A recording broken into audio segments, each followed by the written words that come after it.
We've all made chocolate chip cookies, one, if not the most popular American dessert.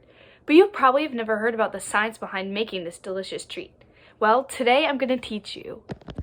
Let's start with the ingredients of the cookies: butter, sugar, eggs, baking soda, etc. All of these ingredients are just normal parts of cookies, but they play an important role in making the perfect one. First, butter. Butter is mostly made of two things: fat and water.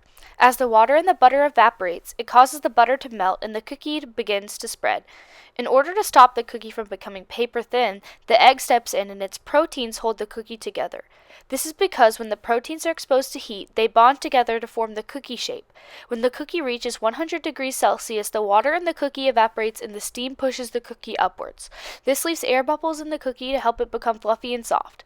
This doesn't leave enough air though, which is why we need baking soda. We all know that baking soda and vinegar creates a reaction resulting in air bubbles, but the same thing happens when it is exposed to heat.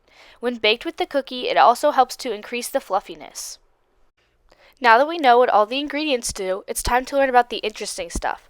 The first reaction that goes on is the Maillard reaction, which occurs at around 150 to 160 degrees Celsius. The Maillard reaction is a bunch of small simultaneous chemical reactions that produce a nutty flavor. It happens when sugars and amino acids react and form new chemical compounds.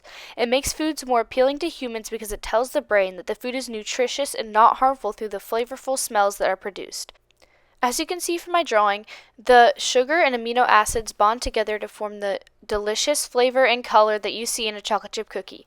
This reaction also takes place in steak and other things. The second reaction occurs once the cookie reaches 180 degrees Celsius. This reaction is called caramelization, aka the oxidation of sugar. By melting sugars at a high temperature, the water evaporates and all the sugars react with each other. During this reaction, three main products are formed: caramelin, caramelin, and caramelon.